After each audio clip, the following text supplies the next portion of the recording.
María Durán. Resistencia justa.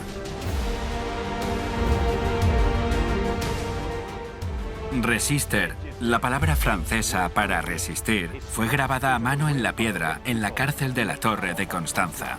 Estas letras tradicionalmente se atribuyen a María Durán, que fue la prisionera más famosa en el momento en que esta palabra se escribe. El hermano de María era pastor hugonote y celebraba servicios religiosos en su casa.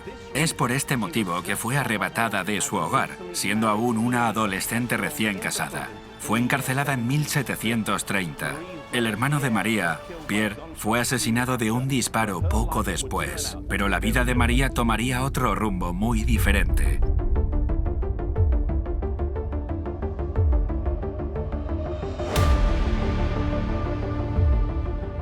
La encerraron detrás de una gran puerta en la que se leían estas palabras: "La fe abandona al que entra aquí".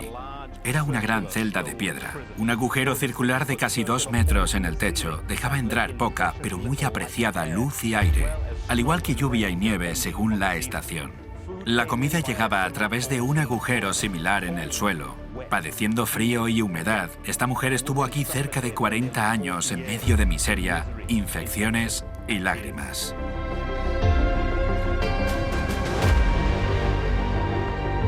María era una jovencita cuando fue llevada a prisión, pero debido a su educación, llegó a ser una líder. Se constituyó en representante de las mujeres durante 38 años. Hasta 1768 las guiaba en cantos y oración, en el calor del verano y el frío del invierno.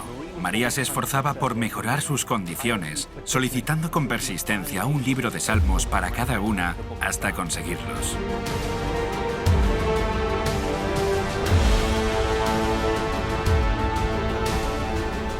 Aunque injustamente encerrada, María aprovechó lo mejor de su situación y de las demás mujeres sentenciadas con ella. Había otra mujer cuya historia era aún más triste. Una jovencita que a los 8 años fue encarcelada por 40 años porque su madre la había llevado a un servicio religioso protestante.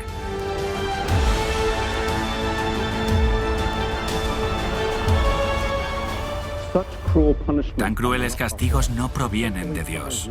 Quitarle a alguien la libertad porque discrepas con sus creencias ni es cristiano ni viene de Cristo.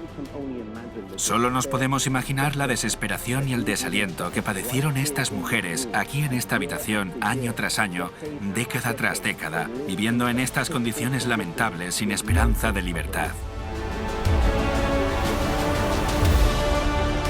Finalmente, las mujeres fueron liberadas. María era una anciana que había pasado sus mejores años en prisión.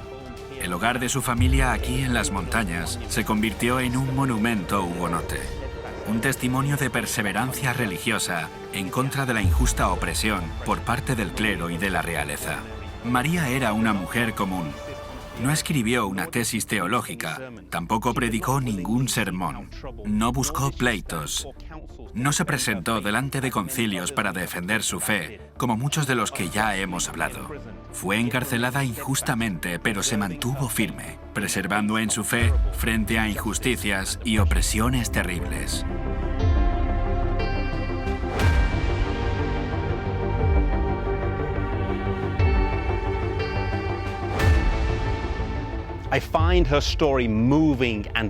No sabemos si en medio de los asuntos corrientes de la vida seremos llamados a ejercer una fe más fuerte de lo que pensábamos y mostrar valor a los que nos rodean.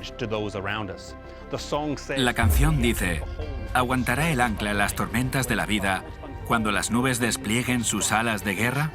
Cuando las olas se alcen y las cuerdas se tensen, ¿tu ancla irá a la deriva o se mantendrá firme?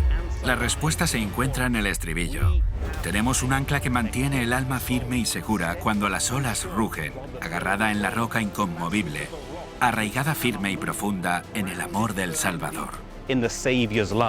A veces cantamos este himno cuando la vida nos va bien, pero al llegar las olas, si nos llegan, que nuestra ancla continúe firme.